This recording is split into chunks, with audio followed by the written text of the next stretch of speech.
ప్రియులారా, మనం ఇప్పుడు ఉన్నటువంటి ఈ ప్రదేశం దేవుడు బైబిల్ మిషన్ బయలుపరిచిన ఎం దేవదాసయ్య గారు సంచరించినటువంటి ప్రదేశము. ఇది శాంటోరియం కొండ అంటారు ఈ ప్రదేశాన్ని. మరి ఈ స్థలంలోని మరి అయ్యగారు టీబీ రోగుల కొరకు ప్రార్థన చేసేవారు. మరి ఒక దొరగారికి బోన్స్ టీబీ వచ్చినప్పుడు వారి కొరకు ప్రార్థన చేయగా వారు స్వస్థపడ్డారు. ఈ స్థలంలోని దేవ సంస్కృతి చేయవే మనసు అనే కీర్తన వ్రాయడం జరిగింది. మరి ఈ ప్రదేశంలో దేవదాసయ్య గారు 80 సంవత్సరాల వయసులో ఆయన ఇక్కడ సంచరించిన వాడై ఉన్నాడు. అటువంటి సమయంలోనే మరి ఈ కొండ మీద దేవుడు బైబిల్ మిషన్ను గాలిలో బంగారక్షరాలతో వ్రాసి బయలుపరిచారు. అటువంటి సత్యాన్ని ఆయన వెల్లడి చేసి మరి ఉన్న కాలములో ఇది మనం చూస్తున్నటువంటి ఈ దేవాలయం, ఇది లూథరన్ చర్చ్, శాంటోరియం కొండ మీద ఉన్నటువంటి లూథరన్ చర్చ్. ఈ దేవాలయానికి మరి దేవదాసయ్య గారు వచ్చి ఆయన ఆరాధనలు ఏకీభవించేవారు. ఇక్కడే ఈ మందిరంలోని దేవదాసయ్య గారు తన చివరి కాలంలో బైబిల్ మిషన్ బయలుపడిన కాలంలో ఈ మందిరంలోనే ఆయన ఆరాధనలు ఏకీభవించేవారు, సంస్కారపు విందు తీసుకునేవారు. బైబిల్ మిషన్ బయలుపడిన తరువాత మరి ఆయనను లూథరన్ మిషన్ వారు లూథరన్ మిషన్లో నుండి వెలివేస్తున్నాము అని చెప్పి ప్రకటన చేసింది ఈ మందిరంలోనే. మొదటి ఆదివారం సంస్కారానికి ఆయన పరిశుద్ధంగా సిద్ధపడి వచ్చి ఆరాధనలు ఏకీభవించినప్పుడు సంస్కార సమయమునకు ముందు వారి వెలివేత పత్రం చదివి దైవజనుని మరి ఆయనను ఈ మిషన్ నుండి సంస్కారపు విందు నుండి వెలివేసినట్ల చరిత్ర మనం అక్కడ చూడవచ్చు.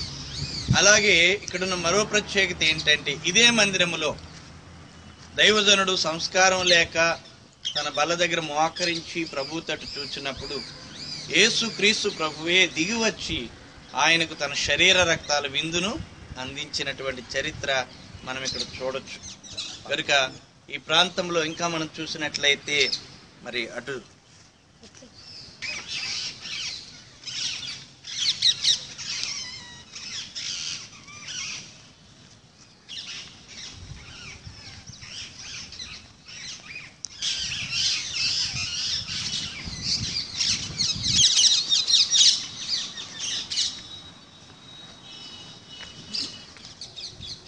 ఈ శాంటోరియం కొండ మీద టీబీ రోగులు వారు విశ్రాంతి తీసుకోవడానికి ఇక్కడ చక్కని ఏర్పాట్లు చేశారు. ఈ సిమెంట్ బల్లలు మరి గాలికి చక్కని వాతావరణంలో వారు ఉండడానికి ఏర్పాట్లు చేశారు. అలాగనే మరి చక్కని మరి గృహాలు నివాసాలు కూడా ఇక్కడ ఏర్పాటు చేయడం జరిగింది. మరి అటువంటి కాలంలో దైవజనుడు వారందరి కొరకు ప్రార్థన చేయడానికి ఆయన ఏర్పాటు చేయబడి ఆయన ఇక్కడ ప్రార్థించేవారు.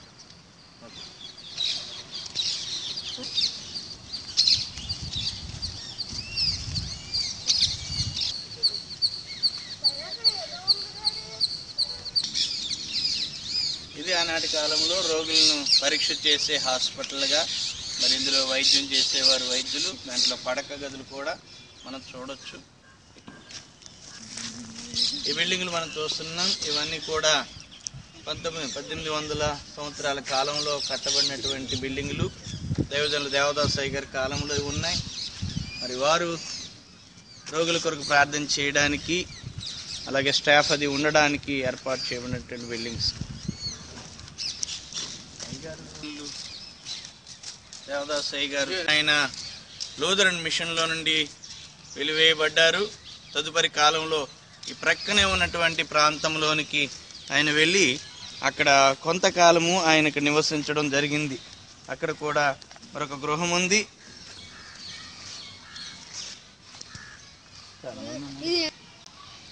దైవజనుడు దేవదాసయ్య గారు దేవుడు ఇచ్చినటువంటి బైబిల్ మిషన్ ఏర్పాటు గాలిలో బంగారక్షరములతో రాయబడిన వ్రాతను చూచిన ప్రదేశం ఇదే. అయితే ఆయన ఉన్న నివాసము పర్టికులర్గా ఎవరికి తెలియదు, ఎవరు చెప్పలేరు. కానీ ఈ ప్రాంతంలోనే ఈ కొండ మీదే దైవజనుడు దేవుడిచ్చినటువంటి గొప్ప ఏర్పాటు బైబిల్ మిషను అనే వ్రాత ప్రత్యక్షతను అందుకున్నటువంటి స్థలము ఈ కొండ ప్రాంతమే ఉందని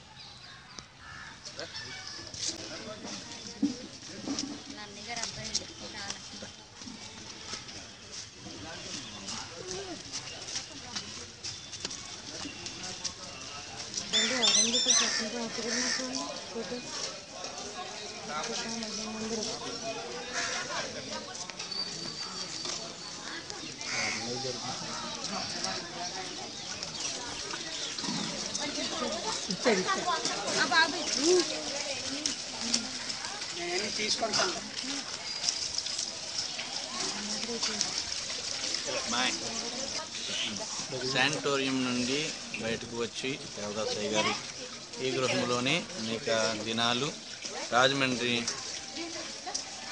బైబిల్ మిషన్ బలపరచడానికి ఆయన ఇక్కడే నివాసం చేశారు. కొంతకాలం ఇక్కడ ఉన్నారు. తరువాత మరి దానవాయిపేటలో ఉన్న గృహంలోనికి ఆయన మారడం జరిగింది. చూడండి, చాలా పాతబడినటువంటి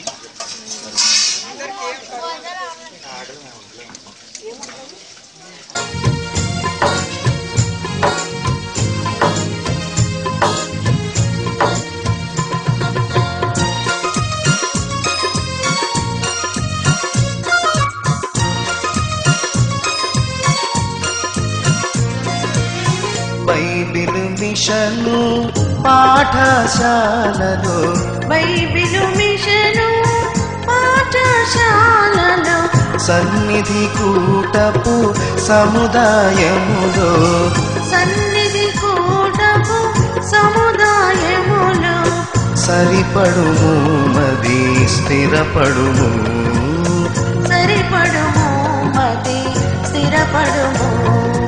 బైబిల్ మిషను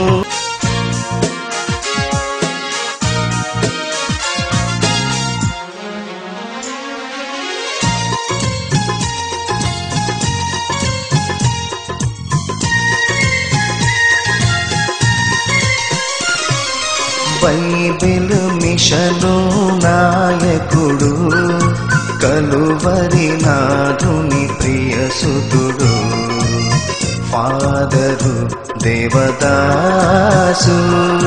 బైబిలు మిషను నాయకుడు, కలువరి నాథుని ప్రియసుతుడు, ఫాదరు దేవదాసు.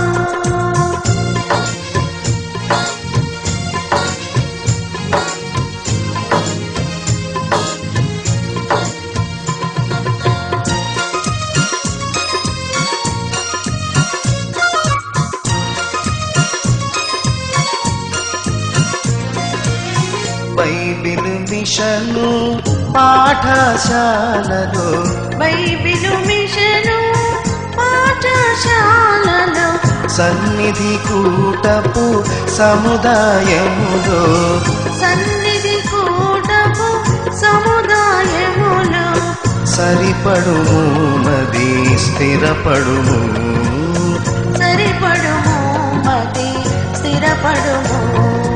బైబిల్ మిషను నాయకుడు.